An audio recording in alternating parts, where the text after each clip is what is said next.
Columns of desert sandstone stood around Frank like ominous giants. They cast long shadows across the sandy red ground. He checked his map. "Has to be somewhere near here," he muttered to himself. He looked and listened carefully, hoping nobody else was around. Every day, for the last month, an anonymous online account began challenging rock climbers to climb specific routes. The first person to complete each climb after the challenge was announced was always sent a prize. The prizes ranged from $100 digital gift cards to climbing ropes and climbing shoes. 3 months into the daily challenges, there were thousands of climbers who checked the account every day. Everyone hoped that the next climb would be close to them so that they had a chance to grab a friend, race to the crag, and be the first to climb it. The competition had become fierce. On a few occasions, when 2 climbing parties arrived at the same time, fights had broken out. Some climbers had been sabotaged by theft, drones, or friends backstabbing each other. Occasionally, the prizes had been larger. 2 weeks prior, a climber had won a year-long membership to a climbing gym. Another climber had won a round-trip flight to anywhere in the world. 3 days ago, the anonymous account had posted an obscure climb, one that was located in a remote desert region of Arizona. The prize they promised was the largest one yet. 3 days later, the prize had still not been claimed. The account had paused, selecting new daily challenges until someone claimed the one in Arizona. The biggest problem was that nobody lived close enough to the climb. It took Frank 5 hours to drive to it, longer than it took for most of the prizes to be won. But Frank was desperate to win. He had followed the account religiously for 2 months. On a handful of occasions, the selected route was close to him, and he set out to climb it. But someone had beat him to it every single time. But not this time. The parking lot was empty, and he had not seen anybody on the trail. Frank looked at the hand-drawn map he had printed out, and then back towards the towering sandstone spires. Hundreds of them surrounded him, and they all looked the same. He read the description of the climb again. The climb starts on a slab with a large crack. It becomes more vertical, but the holds get bigger as you climb higher. There are a few spots along the way where you can rest and even take a nap. He scanned the spires for large huecos and ledges, something big enough to sit down upon that could have matched the guide's description. It took an additional frustrating 2 hours for Frank to find the climb, and he still wasn't certain if it was the right one.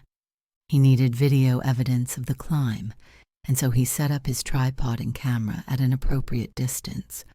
He would get a good video, race back to his car, and upload it as soon as he found internet service. Making sure his camera was filming, Frank donned his climbing shoes and chalk bag. Unfortunately, he had been unable to convince a friend to join him, so he was going to have to free solo the climb. That meant that there would be no safety rope, and so he would need to climb extra carefully. At least it was an easy climb, something he should have been able to do as a warm-up. Even though it was a 400-foot spire, the large holds and ledges should make it easy. Frank began to climb. The first 50 feet were easy. The rock was solid, the crack wide and forgiving. He felt his confidence grow with each move, and the ghostly quiet of the desert fueled his adrenaline. Halfway up, he paused on a ledge, breathing heavily, but with a grin. "Halfway there," he panted, glancing down at his camera below. It looked like nothing more than a tiny insect perched on the sand. He continued higher, finding another large ledge 300 feet above the ground. He sat and took a breather. His hands had become raw but were still functional, and as he rested, he dreamed about what the prize might be. A year-long climbing trip? Enough cash to start a business? He knew then that he couldn't give up, even if it grew dark before he finished. But the excitement vanished as he pulled himself to a standing position on the ledge. His chalk bag caught on a rock feature behind him, ripped from his harness, and tumbled to the ground below. Remnants of his chalk flitted away on the wind. A chill passed through him as he watched his chalk bag disappear. The slightest hint of doubt crept in, but he kicked it away and calmed his nerves. He'd come too far to let anything stop him now. He took a couple deep breaths and continued. His hands felt slippery, especially in the 95-degree heat. Without chalk to dry them, every hold felt insecure.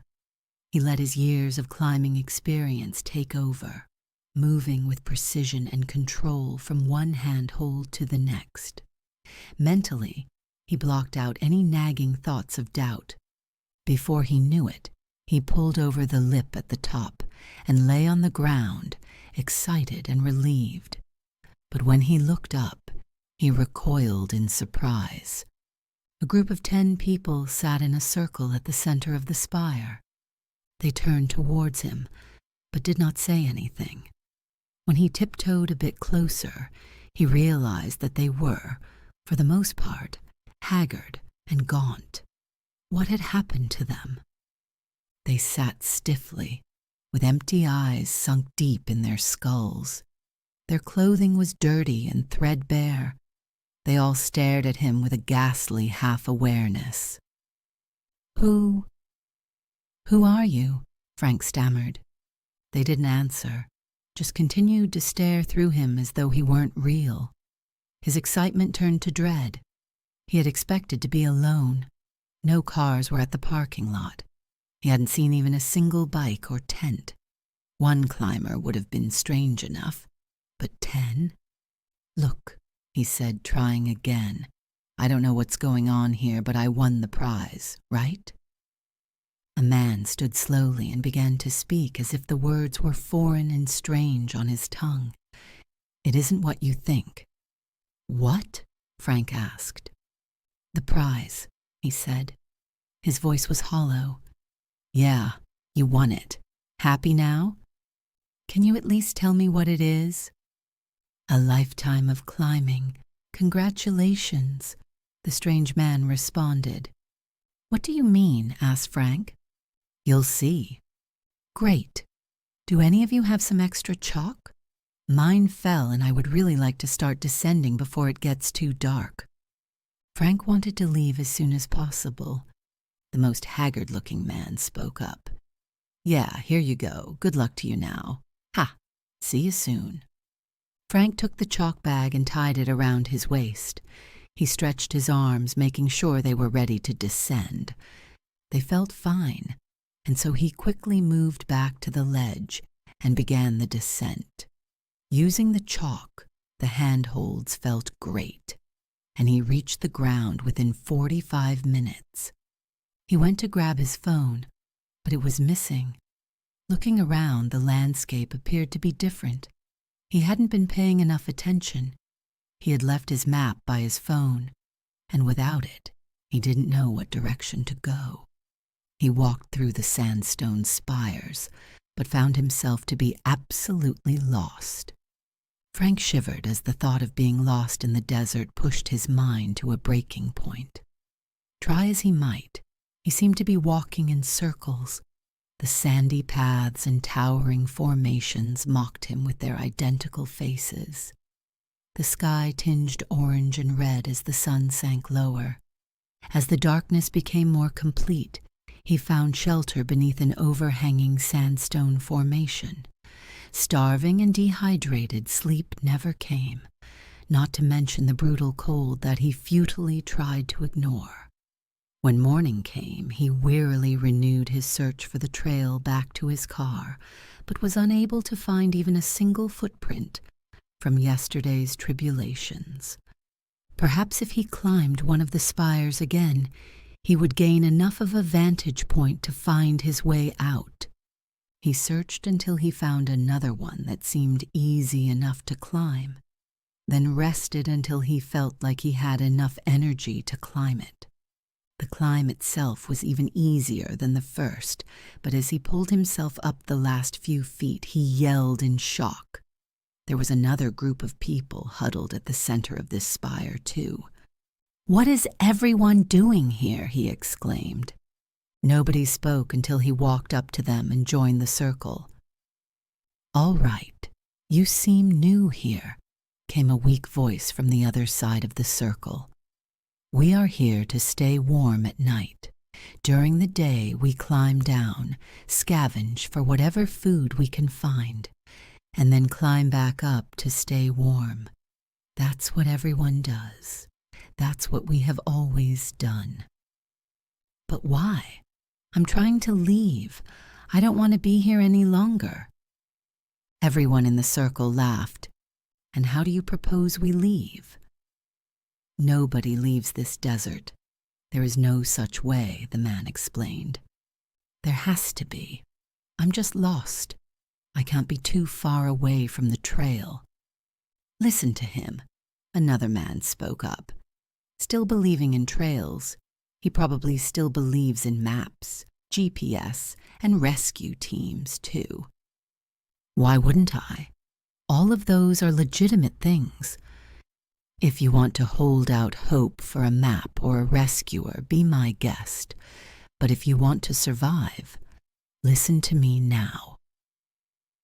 The other man spent the next 20 minutes describing the types of plants that were edible, how to dig down far enough into the sand to reach the water table, how to make sure a spire was safe enough to climb. "Go look for your way out, but we will always be here when you give up. Here, take a little bit of the food I gathered earlier and a little bit of water. You don't look so well. Tomorrow you'll have to find your own." Stomach rumbling and dangerously dehydrated, he took the food and water and greedily consumed them. He spent the rest of the day sitting atop the spire. As he looked off into the distance, the only thing he saw was an infinite field of sandstone spires. His car couldn't be more than 5 or 10 miles away, parked near a 2-lane highway, but he couldn't see even the slightest sign of a road. The stranger was right. It was much warmer sleeping in close proximity with the rest of the climbers. Their collective body heat kept him warm, and he was able to get the sleep he desperately needed. Next morning he woke up with the sunshine, along with the other climbers. The man who had helped him yesterday spoke. "Early morning is the best time to collect food and water, but once we start climbing down, we won't be able to see each other anymore." Frank looked confused. "What do you mean? We can't all go together?" "No, something about this place makes it impossible. You'll see." Sure enough, once Frank started to descend, the rest of the group seemed to fade into thin air. He climbed down, now feeling more confident in his ability to climb desert sandstone, and landed softly on the ground. He scouted for food and water before climbing up a different spire. There, another group of climbers huddled just like the others.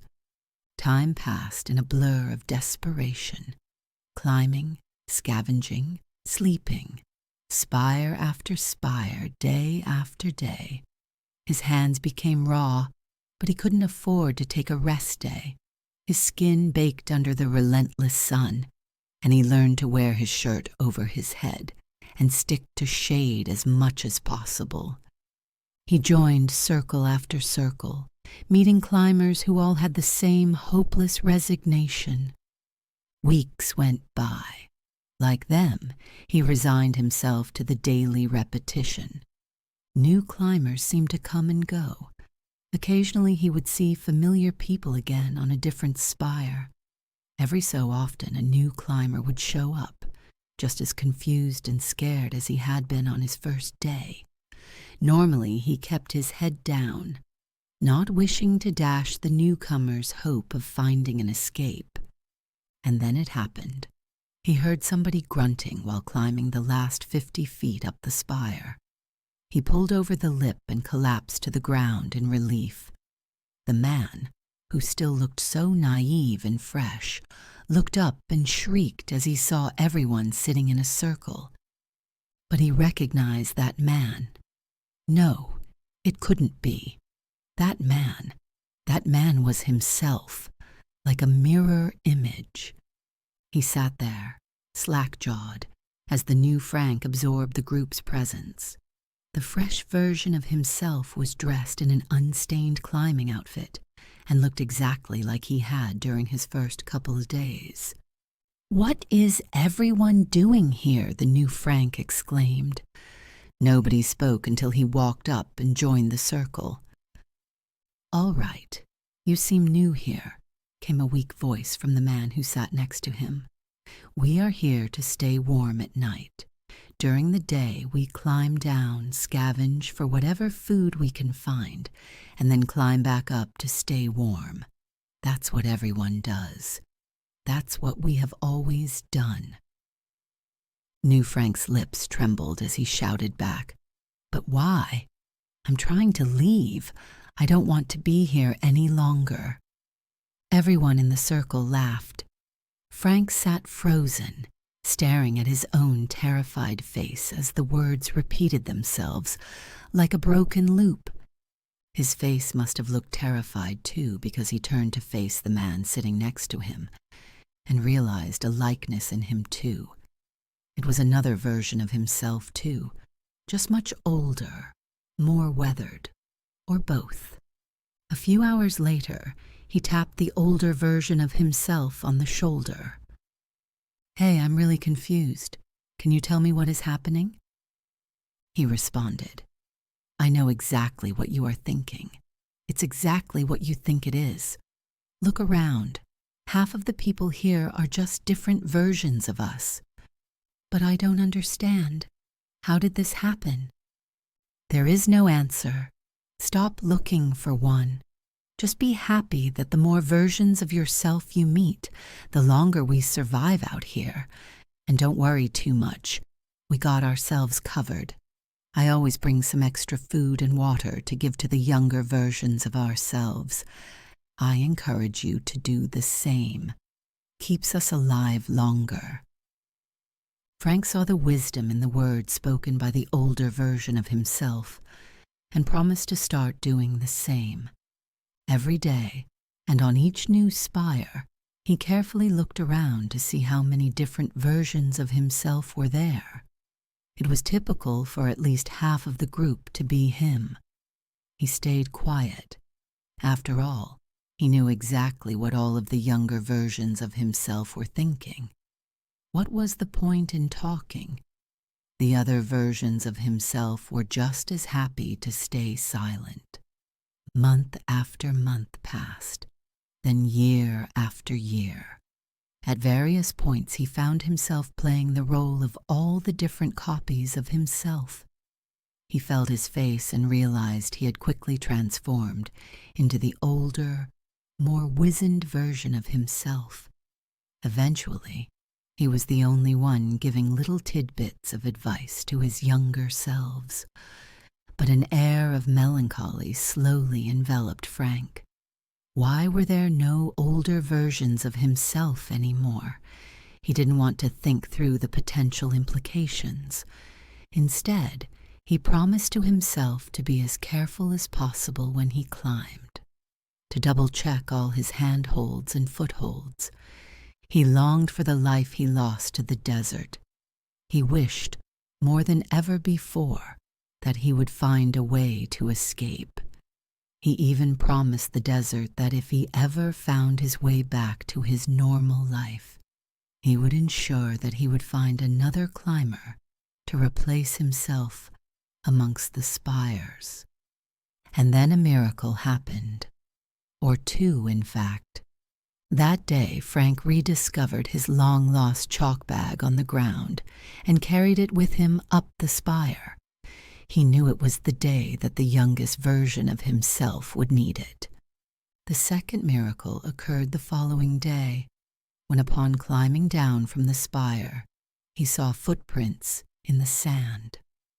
The person who had left the footprints looked like they had wandered just as aimlessly as he had many years ago. He had to give it a try.